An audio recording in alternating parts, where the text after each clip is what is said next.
In a small town called Maplewood, life was simple for everyone. The sun rose gently each morning, and families went about their busy lives.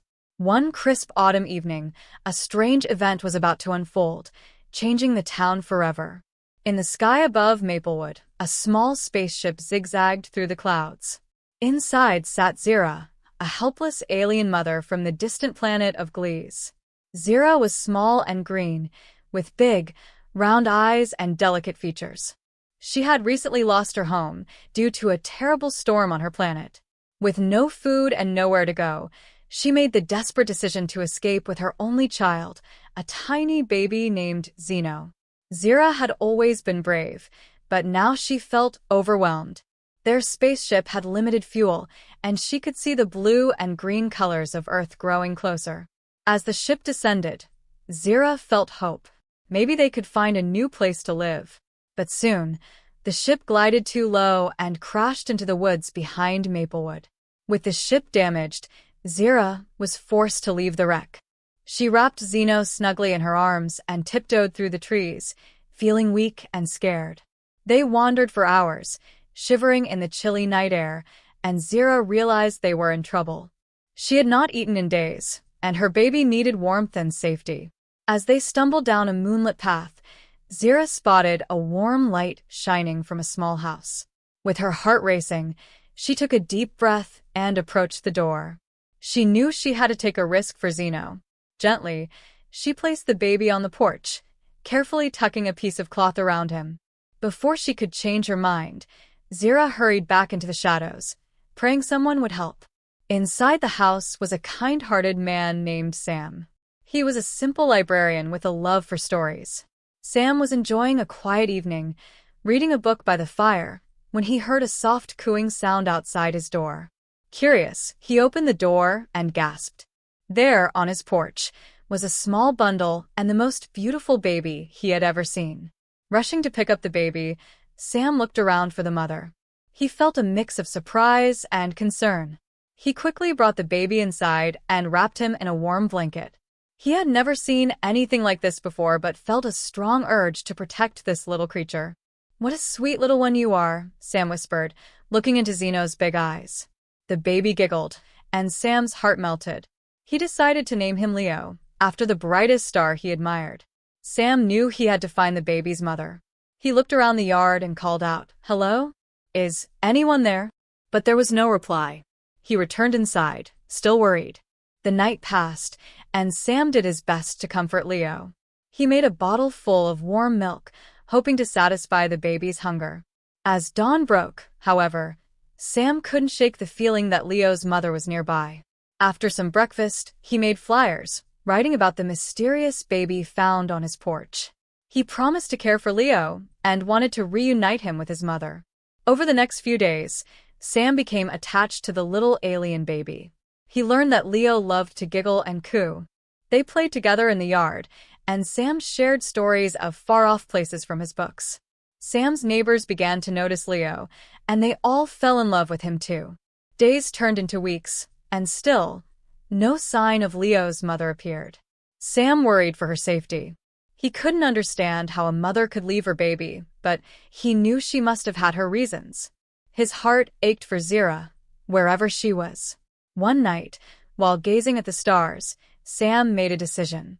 "I will find Leo's mother," he announced to the baby. "We can't leave her alone." He had a hunch that she was close by, and he would explore the woods to uncover the truth. The next morning, armed with a flashlight and a backpack filled with snacks, Sam ventured into the forest where the spaceship had landed. He followed a faint trail, hoping it would lead him to the alien mother. As he walked, he remembered Leo's laughter and how much joy the baby brought him. "I can't let her stay alone in this strange place," he thought. Suddenly, he heard a rustling sound behind a thick bush. Sam's heart raced. "Hello," he called out, stepping closer. To his surprise, out stepped Zira, dirty and tired, but determined. She looked terrified, holding her hands up as if to protect herself. "Please don't be afraid," Sam said softly. "I have Leo. I've been taking care of him. He is safe." At the sound of her baby's name, Zira's eyes filled with hope. Leo, she cried, rushing forward. Sam stepped aside as Zira scooped up her baby in her arms. Tears streamed down her face, but they were not just tears of sadness. These were tears of relief. I thought I lost you, she whispered to Leo. Then, looking at Sam, she said, Thank you for taking care of him. Sam smiled gently. I couldn't just leave him. You must be hungry and tired, too. Please come to my house. You'll be safe there. Zira hesitated but saw the kindness in Sam's eyes. She nodded, grateful for his help. Together, they walked back to Sam's home, where he could offer them food and warmth. From that day on, Sam, Zira, and Leo became a family. With time, Zira shared her stories of glees, teaching Sam about her planet and her life.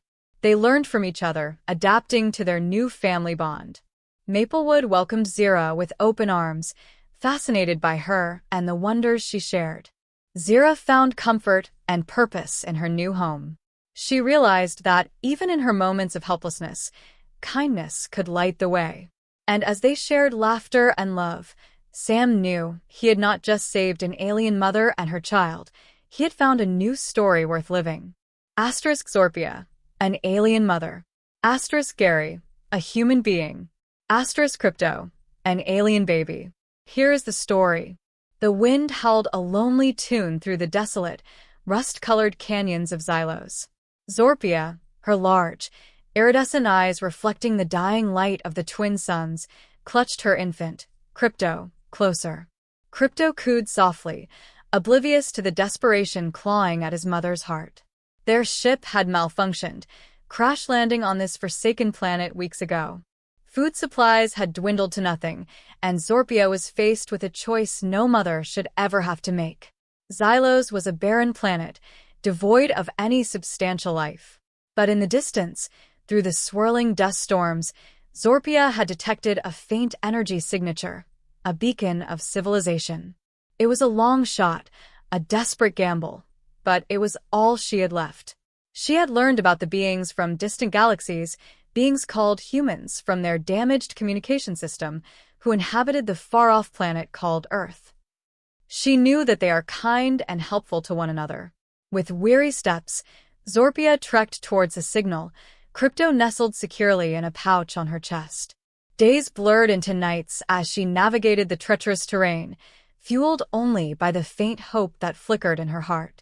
Finally, she reached the source of the signal, a small, isolated dwelling surrounded by strange, green plants. It was a house unlike anything she had ever seen, square and sturdy, with glowing rectangles in its walls. This must be where the humans live, she thought. Fear mingled with hope as she approached the entrance. These humans must be more advanced than their planet Xylos. Gathering her courage, Zorpia activated her cloaking device, rendering herself invisible to the naked eye. She couldn't risk frightening the inhabitants. She needed to observe, to assess whether they were friendly or hostile. Inside the house, a lone figure moved about. He was tall and lanky, with a mop of brown hair and kind eyes. Zorpia watched as he prepared a meal, his movements slow and deliberate. He seemed gentle, harmless. But could she trust him with her baby's life? Zorpia deactivated the cloaking device and gently placed Crypto on the doorstep, a small, handwritten note clutched in his tiny hand. Then, with a silent sob, she retreated into the shadows, her heart breaking with every step. Gary hummed along to the radio as he stirred a pot of stew. The wind was picking up, rattling the windows of his small farmhouse. He loved the solitude of his life, the peace and quiet that allowed him to focus on his work as a botanist. But sometimes, on nights like these, he couldn't help but feel a pang of loneliness. Suddenly, a soft whimper echoed through the air. Gary frowned, turning off the radio. He cautiously opened the door, peering into the darkness. And then he saw it, a small bundle wrapped in a strange, shimmering cloth. His heart skipped a beat as he gently lifted the bundle. Inside, nestled in the cloth, was a baby. But not just any baby. This one had large, luminous eyes, smooth, blue skin, and small, delicate antennae sprouting from its forehead. It was unlike anything he had ever seen. Attached to the baby's hand was a note written in a language he didn't recognize. But somehow he understood its meaning. A desperate plea from a mother who could no longer care for her child. A hope that someone, somewhere, would offer him a better life. Gary looked down at the alien baby in his arms, his heart swelling with compassion. He couldn't abandon him. He couldn't leave him to face the harsh elements alone. He made a decision then and there. He will protect and raise him like his own child. He took the baby inside, placing him gently on a soft blanket. He noticed that the baby was hungry, his whimpers growing louder. Gary rummaged through his pantry, finding a jar of baby food he had bought for a friend's visit. He heated it up and offered it to the baby, who eagerly devoured it. As the baby ate, Gary examined the note more closely. Using an online translator, he managed to decipher the message. It was from the baby's mother, Zorpia, explaining their plight and begging for help. She was stranded on Xylos, starving and alone. She wanted to save Crypto at any cost. Gary felt a surge of determination. He couldn't just take in the baby. He had to help the mother, too. He spent the next few days contacting various agencies, trying to find someone who could help him locate and rescue Zorpia. But no one took him seriously. They dismissed his story as a hoax, a figment of his imagination. Undeterred, Gary decided to take matters into his own hands. He spent hours researching alien technology, studying the schematics of Zorpia's damaged ship. He contacted the space agencies to get information about the planet Xylos. Using his knowledge of botany and engineering, he devised a plan to build a makeshift communication device. Meanwhile, Zorpia watched from afar, her heart aching with guilt and worry. She saw Gary caring for Crypto, feeding him, playing with him, loving him as if he were his own. She knew she had made the right decision, but it didn't ease the pain of separation. Just as her hope began to dwindle, she saw a bright light flash in the distance. It was Gary, standing outside his house, holding a strange device aloft. He was trying to contact her. With trembling fingers, Zorpia activated her own communicator. A crackly voice filled the air, speaking in a language she didn't understand. But then she heard her name. Zorpia, can you hear me? I know you're out there. I want to help you. Tears streamed down Zorpia's face as she responded, her voice filled with emotion. I hear you, human. Thank you.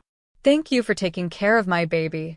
Gary worked tirelessly to repair Zorpia's ship, using parts he had salvaged from the wreckage and materials he had fabricated himself. It was a long and arduous process, but he refused to give up. He was determined to reunite Zorpia with her baby. Finally, after weeks of tireless effort, the ship was ready. Gary contacted Zorpia, guiding her to his location using a series of coded messages. Zorpia arrived in the repaired spaceship. As the ship landed in front of Gary's house, Zorpia emerged, her eyes fixed on the little alien baby that was playing on the lawn. With a cry of joy, she ran towards Crypto, scooping him into her arms. Zorpia looked at Gary, her eyes filled with gratitude. Thank you, she said, her voice thick with emotion. You saved our lives. Gary smiled, his heart filled with happiness. You're welcome, he said. I'm just glad I could help. Zorpia and Crypto stayed with Gary for a few weeks, getting to know him and learning about his life. They discovered that they had much in common, a shared love of nature, a thirst for knowledge, and a deep appreciation for life. When it was time for them to leave, Zorpia turned to Gary, her eyes filled with sadness. I don't want to leave you, she said. You've become our family. Gary smiled. You'll always be a part of my family, he said. And who knows, maybe one day, I'll come visit you on Xylos. With a final hug, Zorpia and Crypto boarded their ship and soared into the sky, leaving Gary standing alone on his porch. He watched until the ship disappeared from sight, a wistful smile on his face. He knew that his life would never be the same. He had taken in a helpless alien mother and her baby, and in doing so, he had found a new family, a new purpose, and a new understanding of the vast and wondrous universe. He went back to his home,